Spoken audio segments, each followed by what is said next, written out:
세계에는 각 분야에서 큰 영향력을 나타내고 있는 뛰어난 리더자들이 많이 있습니다. 그들을 우리는 권위자들이다라고 이렇게 표현을 합니다. 의학계에, 예술계에, 그리고 종교계, 인문사회계에 정말 뛰어난 그런 권위자들이 많이 있습니다. 그런데 어떤 사람들이 진정으로 뛰어난 리더자이고 최고의 권위자일까? 그 기준은 무엇인가? 우리는 한번 생각해 볼 필요가 있습니다. 왜냐하면 각 사람들이 생각하는 기준이 다르기 때문에 어떤 사람은 자기의 기준과 맞으면 그 앞에 머리를 숙입니다.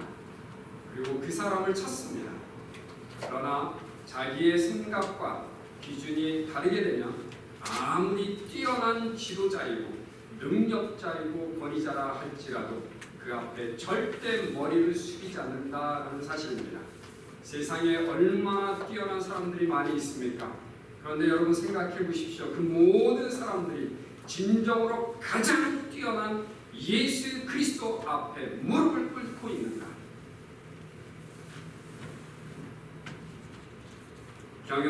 경영인이면서 하버드 대학교에서 교수로 있는 빌 조지라는 사람이 있습니다. 경영을 가르치고 리더십을 가르치는 사람입니다. 여러분 혹시라도 한 번쯤은 읽어보셨을 것 같습니다. 우리나라에 번역되어 나온 책인데요. 최고는 무엇이 다른가? 라는 책이 있습니다. 원래 원제는 True North.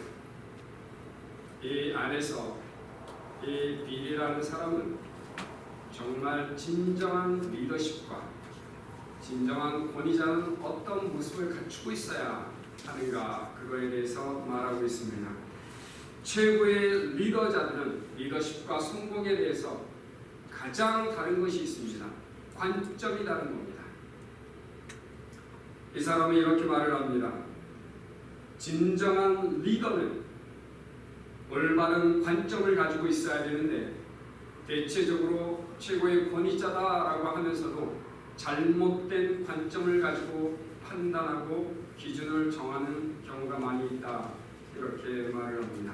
잘못된 관점이 무엇인가 하면 charisma instead of character. 인격이 더 중요한 것인가?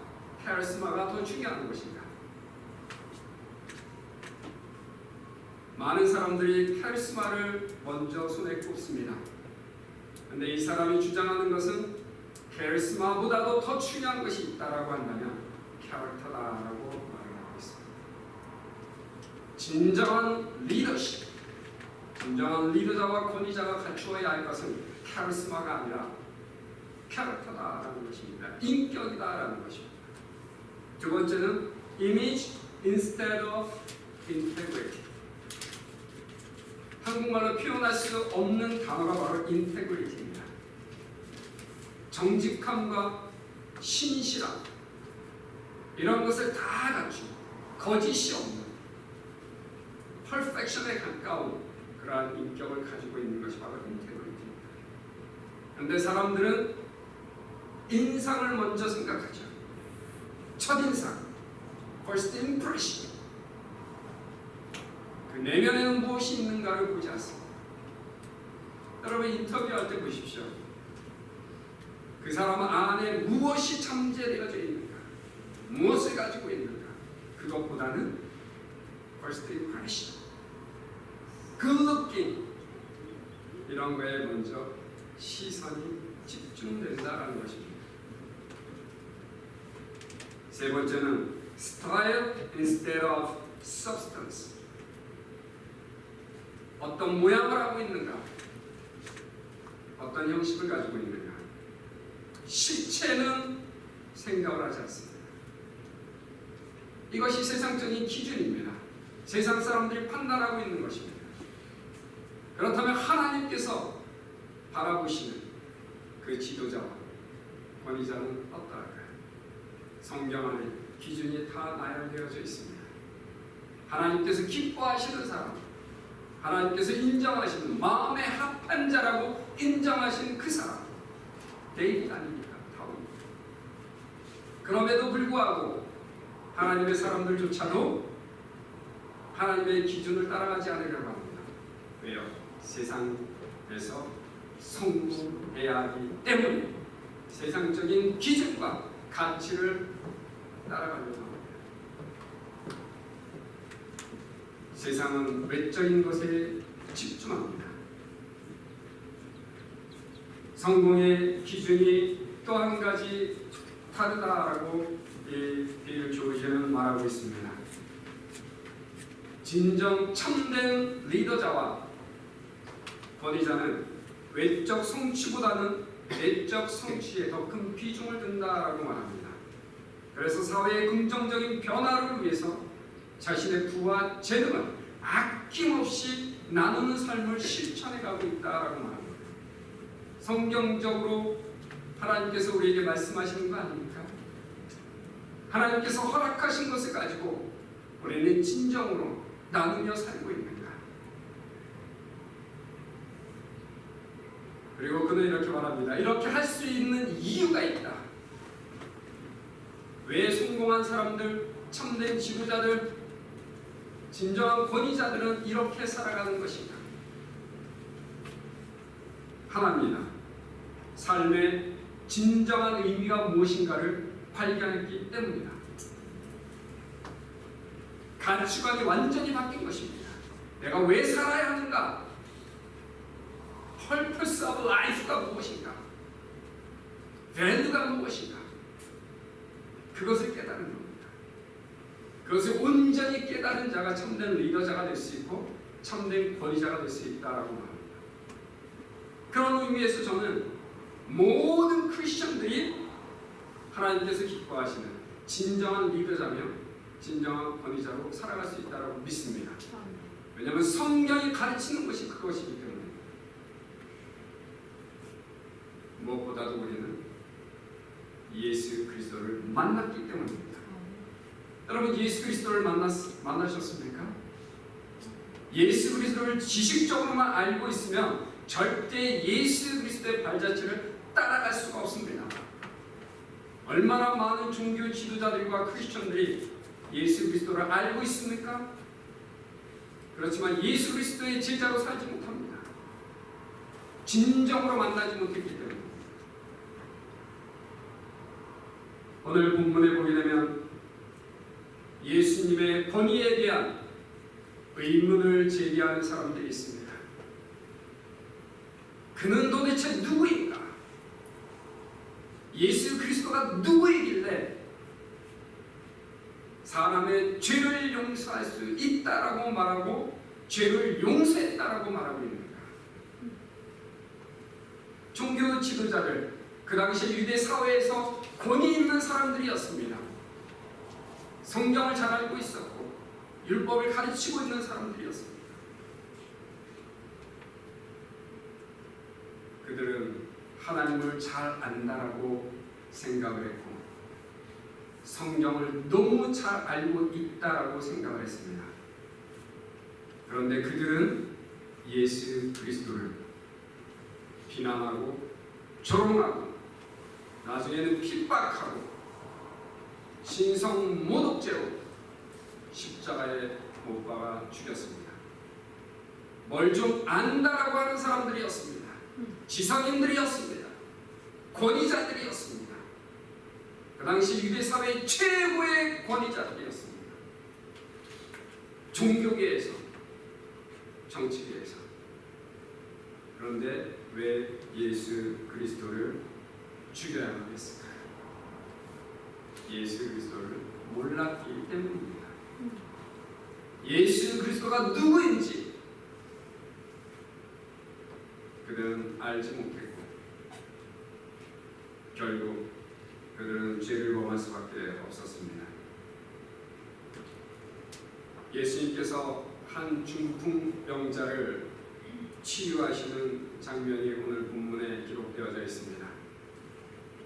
예수님께서 한 질병에 걸린 사람을 치유하시는데 말씀으로 손을 내시고 질병만 치유하시면 됐습니다. 그것으로 끝인 겁니다. 근데 예수님께서 한 중풍병자를 바라보시면서 하신 말씀이 내 질병이 나았다가 아니라 내가 죄사함을 받았느니라. 이렇게 말씀을 하십니다. 죄사함을 받았느니라. 예수님께서 왜 이렇게 말씀하셨을까요?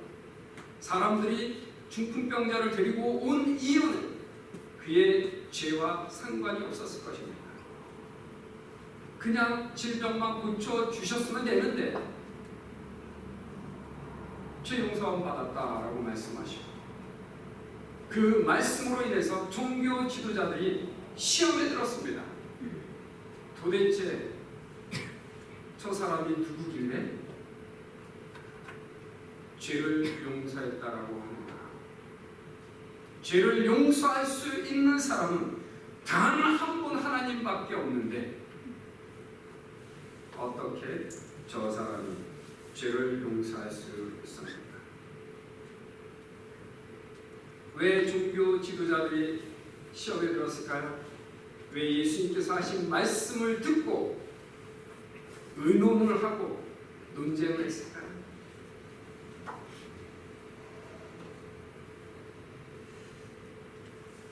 예수님을 잘 몰랐기 때문입니다. 그들의 생각과 달랐기 때문입니다. 그들의 생각은 무엇이었습니까? 그들이 알고 있는 명제는 무엇이었습니까? 오직 하나님만이 죄를 용서하실 수 있다라는 것이었습니다. 사람은 절대로 죄를 용서할 수 없다라는 것이었습니다. 그 말이 틀렸을까요? 그 생각이 달랐을까요? 틀렸을까요? 맞았습니다. 오직 하나님만이 죄를 용서하실 수 있는 분이십니다. 그런데 그들의 생각이 달랐던 것은 예수 그리스도를 제대로 알지 못했기 때문입니다. 근본적인 이유가 예수님을 볼 수 있는 영적 분별력이 없었기 때문입니다. 눈이 가려져 있었기 때문입니다. 예수 그리스도를 메시아로 하나님의 아들로 볼 수 있는 눈이 없었습니다. 영이 죽었기 때문입니다.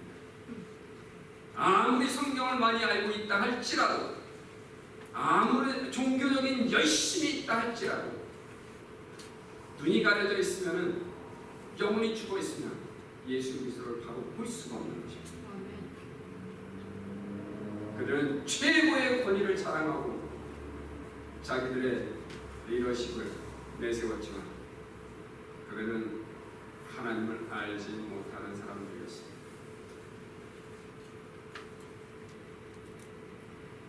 예수님께서 질병을 치유하시는 것을 보면서 그들은 무슨 생각을 했을까요? 질병을 치유하는 그 모습을 보면서도 보통 사람이 아니구나라고 깨달았어야 됩니다. 그 입에서 나오는 말씀의 권위와 모든 질병을 치유하시는 권위와 그리고 엑소시즘까지 하시는, 마귀를 물리치시는 그러한 기적들을 보면, 그러한 권위를 보면 그들은 예수 그리스도 앞에 무릎을 꿇었어야만 합니다. 그런데 그들은 한쪽 편으로만 바라보았습니다. 그냥 한 인간, 다른 사람들보다 조금 특별한 사람, 어떤 능력을 가지고 있는 한 사람, 그것으로만 판단을 했습니다. 종교 지도자들, 오늘 본문에는 바리새인들과 서기관들도 이렇게 기록이 되어져 있습니다. 바리새인들을 예수님께서 뭐라고 말씀하셨습니까? 첫 번째는 외식주의자들, 그리고 돈을 좋아하는 물질주의자들, 그리고 자기도 지키지 못하는 그 율법을 만들고 많은 사람들을 자유에서 억압하는 율법주의자, 이렇게 예수님께서 표현하셨습니다. 정말 하나님을 사랑하고 있다면, 정말 성경을 제대로 알고 있다고 한다면 그런 모습들이 드러나겠습니다. 그럼에도 불구하고 그 당시 유대 사회에서는 그들을 최고의 권위자 그리고 최고의 지도자들로 태우했습니다. 그 앞에 머리를 숙였습니다. 예수 그리스도 앞에 무릎을 꿇고 머리를 숙이고 하나님을 경외하듯이 대했어야만 했는데 사람들은 그렇게 하지 못했습니다. 왜요? 예수 그리스도가 누군지 잘 몰랐기 때문입니다. 오늘 여러분들은 예수 그리스도가 누군지 잘 알고 계십니까? 정말 잘 아시기를 주님의 이름으로 축원합니다. 대충 알지 마시고요. 대충 알면 삶이 절대로 안 변합니다. 성경에서 강조하는 것이 무엇입니까? 트랜스포메이션. 변해야 되는 겁니다. 바뀌어야 되는 겁니다. 아무리 권위를 내세우고 지도자라 할지라도 예수 그리스도를 제대로 만나지 못하면 바리새인들처럼 살 수밖에 없는 것이죠. 오늘 종교 지도자들은 예수 그리스도 때문에 넘어졌습니다. 예수 그리스도를 몰랐기 때문입니다. 그런데 예수님께서는 그들의 의논하고 논쟁하는 모습을 보시면서 진정으로 하나님의 권위를 이제 질병 치유하심으로 보여주십니다. 내가 내 죄사함을 행한다라는 증거가 되는 겁니다. 그 당시에 유대 사회는 질병에 걸렸다라고 한다면 그 질병의 원인이 바로 죄 때문이다라고 생각을 했습니다.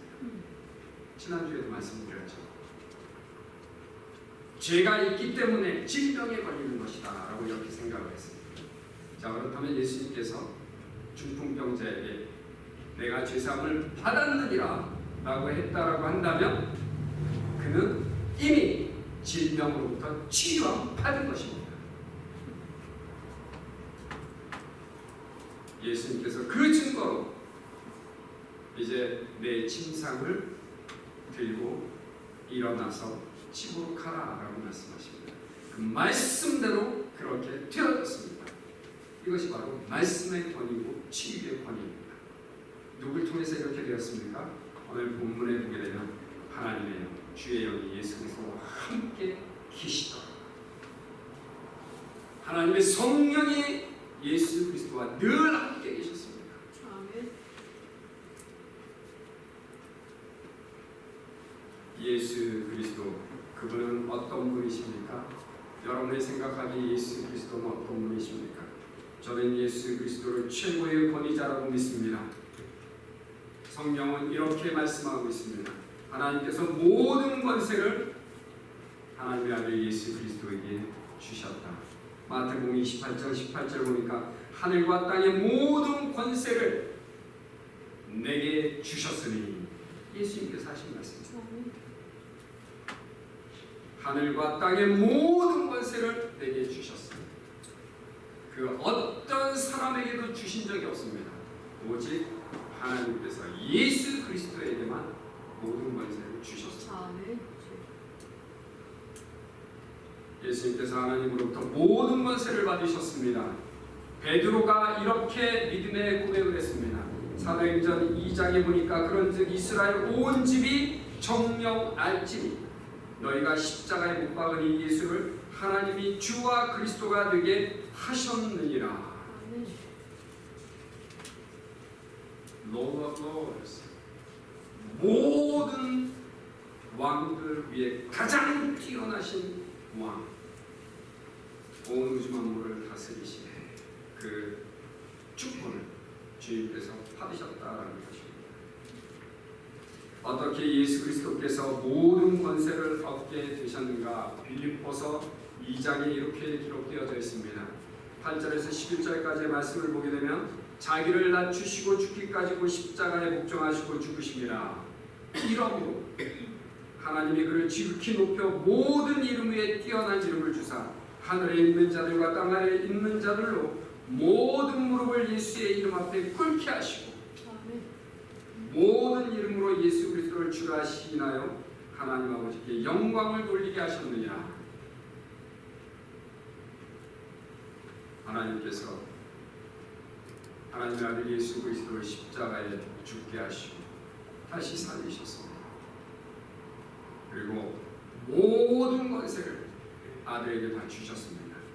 그리고 하시는 말씀이 무엇입니까? 이 세상에 존재하는 모든 것들은 다 예수 그리스도 앞에 절하라라는 것입니다. 무릎을 꿇어라. 그 주권에 복종하라라고 말씀하고 있습니다. 여러분, 이 말씀이 너무 힘드십니까? 목사님, 저는 너무 힘들어요. 예수님 앞에 절대 두 손 들 수가 없습니다. 무릎을 꿇을 수가 없습니다. 그렇다면 어떻게 하나님으로부터 축복을 받기를 기대하시겠습니까? 하나님을 믿으신다면, 하나님께서 보내신 메시아 예수 그리스도를 믿으신다면 하나님 앞에 절대적으로 순종하시기를 주님의 이름으로 축원합니다. 절대 주권을 가지고 계신 분이 바로 예수 그리스도입니다. 종교 지도자들은 예수 그리스도 앞에 나와서 무릎을 꿇지 못했습니다. 자기들의 권위와 권세를 드러내려 하기 때문에 예수 그리스도 앞에 나올 수가 없었습니다. 그런데 정말 평범한 사람들이 예수님 앞에 나와왔습니다. 그들은 진정으로 도움이 필요한 사람들이었습니다. 예수 그리스도의 터치를 바라는 사람들이었습니다. 연약함을 고백하는 사람들이었습니다. 나는 부족하고 연약합니다. 당신은 강한 능력을 가지고 있습니다. 나에게 말씀하시고 나를 만져주옵소서. 연약함을 고백했을 때 그들은 모두 치유받았고 회복되어졌습니다. 오늘 본문에 보게 되면 한 무리가 중풍병자를 데리고 예수님께 나옵니다. 마가복음에 보게 되면 4사람이 한 중풍병자를 데리고 나왔다라고 기록되어져 있습니다. 예수님께서 중풍병자를 치유해 주십니다. 육체만 치유하신 것이 아니라 영적인 부분까지도 다 치유해 주신 것입니다. 큰 축복을 허락해 주신 것입니다. 그런데 예수님께서 누구의 믿음을 보고 그 중풍병자를 치유해 주셨습니까? 중풍병자를 데리고 온 사람들이었습니다. 믿음의 사람들의 안에 있는 예수님을 향한, 예수님이 누구인가를 알고 예수님께 나온 그 사람들의 믿음을 보고 중풍병자를 치유해 주신 것입니다. 중풍병자가 친구인지 가족인지 정확하게 성경에는 기록되어져 있지 않습니다. 그렇지만 한 사람을 믿음으로 주님 앞에 데리고 왔을 때 하나님께서 그 마음을 보시고 치유해 주셨습니다. 예수님의 권위 앞에 나온 사람들 모두 치유받고 회복되어지고 그 용서받고 영생을 얻게 되는 줄로 믿습니다. 이 4사람들의 모습을 보면서 우리가 한 가지 생각할 것이 있습니다. 예수님을 진정으로 믿는다라고 한다면, 예수님이 최고의 권위자라고 인정을 한다라고 하면 한 영혼, 죽은 영혼, 그 영혼을 주님께로 데리고 와야 한다라는 것입니다. 여러분 생각해 보십시오. 여러분이 어떻게 예수 그리스도를 만나게 되셨습니까? 누군가 나를 주님께로 인도했기 때문이 아닙니까? 어떻게 한 영혼을 주님께로 인도할 수 있을까? 질병에 들고 육체적인 질병보다도 더 큰 질병, 영적인 질병으로 인해서 고통 가운데 살아가고 있는, 죄를 범하고 살면서도 죄를 짓고 있지 않다라고 생각하고 있는 사람들, 죽었음에도 불구하고 살았다라고 생각하는 그러한 사람들, 그들을 어떻게 인도할 수 있을까? 오늘 이 네 사람의 모습을 보게 되면 첫 번째 생각나는 것이 있습니다. 보여지는 것이 있습니다. 패션입니다. 열정입니다. 오직 예수님께로 자기 스스로 일어설 수 없고 걸을 수 없는 그 한 사람을 네 명이서 데리고 나왔습니다. 그 마음에 패션이 있었습니다. 열정. 그런데 나왔는데 예수님께 나아가려고 할 때 앞에 사람들이 너무도 많았습니다. 들어갈 수가 없었습니다. 어느 누구도 양보해 주지 않습니다. 내가 먼저 치유받아야 돼. 그런 상황 속에서 그대의 열정은 멈추지 않았습니다. 그대의 목적이 무엇입니까? 자기들이 데리고 오는 한 사람을 어떻게 해서든지 고쳐야 되겠다라는 겁니다. 예수님을 만나게 해줘야 되겠다는 것입니다. 그래서 다른 길을 찾아보았습니다. 다른 길을 찾으니까 2층으로 올라가는 계단이 보였습니다. 그 길로 해서 지붕으로 올라갑니다. 그 당시 유대 사회는 지붕이 플랫이었습니다. 클레이 타일로 지붕을 만들었던 경우도 있고요. 가난한 사람들은 옛날에 우리나라 초가집처럼 그렇게 만들어 놓은 경우도 있습니다. 올라가서 그 지붕을 다 뜯습니다. 다른 사람들은 보이지 않습니다. 주인도 생각하지 않습니다. 그 지붕을 다 뜯어보세요. 얼마나 욕먹을까요? 무슨 짓을 하고 있는 거야. 그리고 나중에 다 보상해 줘야 되지 않겠습니까? 그러나 죽어가는 한 사람을 살리기 위해서 그 열정은 멈추지 않습니다. 다 뜯어내고, 그리고 중풍병자를 예수님 계신 곳으로 데려서 예수님을 만나게 해줍니다. 이것이 전도의 열정입니다. 한 영혼을 살려야 되겠다라는 그 열정은 절대로 멈춰지지 않는 겁니다. 예수님이 어떤 분이신가를 안다면 반드시 고치시고 반드시 구원하실 수 있는 분이시라고 믿고 있다면 예수님을 향하여 나아가는 것이 절대로 포기될 수 없는 것입니다. 그 열심이 어디에서 나왔습니까?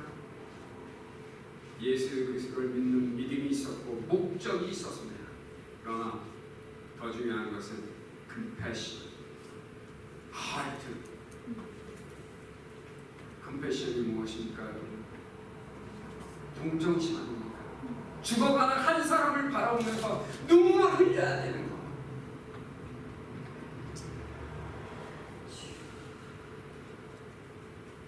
불쌍히 여기는 마음, 긍휼의 마음이 없으면 절대 한 사람을 주님께로 인도할 수가 없습니다. come이라는 뜻이 무엇입니까? with 아닙니까? passion plus with, compassion.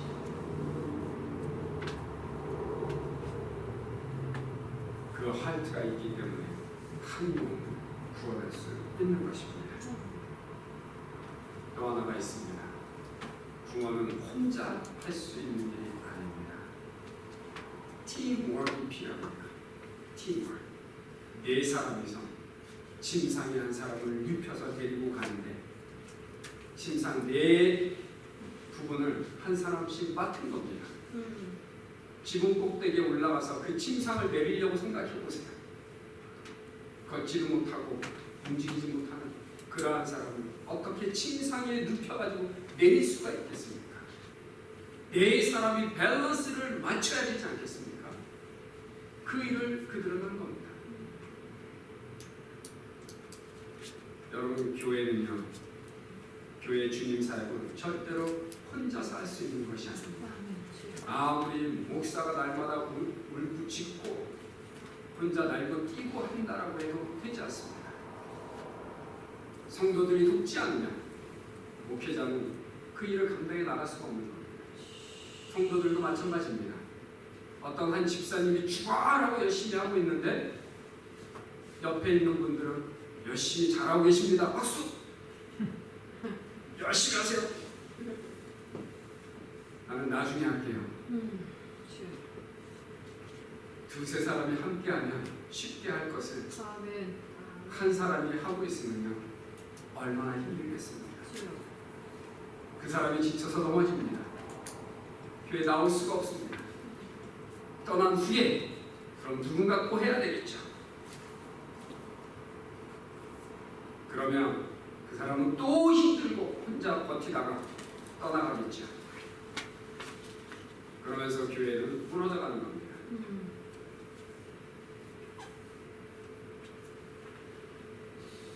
우리는 가끔 그런 생각을 할 때가 있습니다.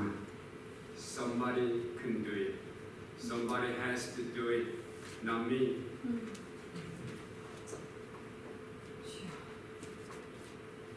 나는 하고 싶을 때 할 거야.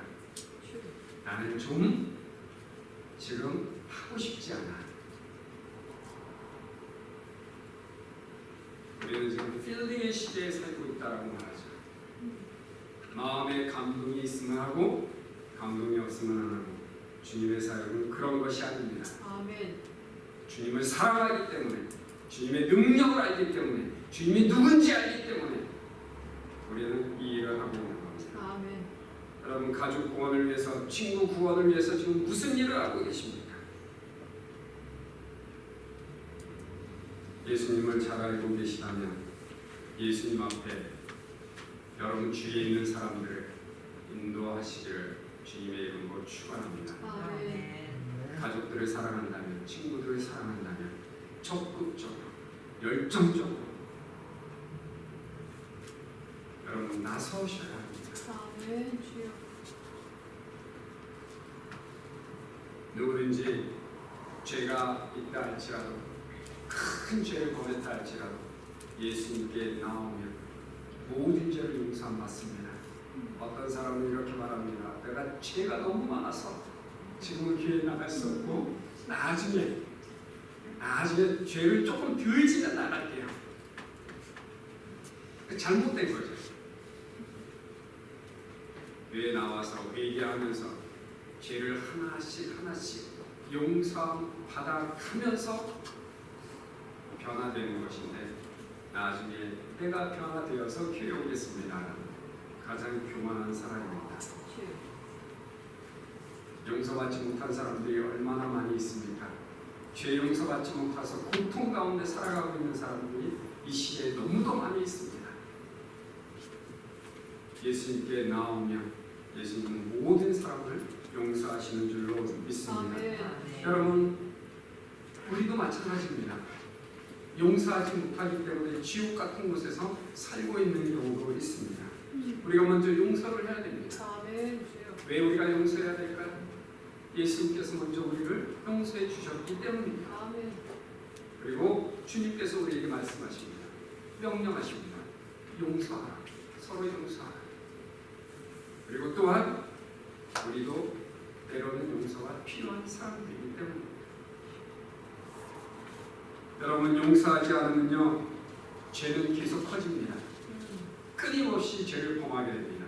빨리 용서해야지 자유감을 얻게 되고요. 아멘. 빨리 용서해야지만 더 큰 죄를 범하지 않습니다. 아멘. 주위에 여러분의 가족과 친구들이 있다고 한다면 예수 그리스도께로 인도하시고 만나게 하십시오. 더 큰 죄를 범하지 않도록. 더 큰 죄를 범하기 시작하면 지옥으로 갈 수밖에 없습니다. 그때는 어떻게 하시겠습니까? 여러분, 눈물로써 그 모든 문제가 해결이 될까요? 안 됩니다. 지금 해야 됩니다. 지금! 어떤 컴퍼니에서 그렇게 말하죠. Just do it. Just do it. 언제요? Now! 지금이 구원의 때고 은혜의 때입니다. 여러분, 예수 그리스도를 누구로 믿고 계십니까? 예수 그리스도의 권위 앞에 온전히 순종하시기를 바랍니다. 하나님께서 주신 권위가 있습니다. 예수 그리스도께 용서받지 못한 자들을 인도하라고 하는 그러한 권위를 우리에게 주셨습니다. 그 권위를 가지고 있다라고 한다면 영혼 구원하는 일에 여러분의 마음과 여러분의 삶을 하나님께 드리시기를 주님의 이름으로 축원합니다. 아멘. 시간 같이 기도하겠습니다. 기도할 때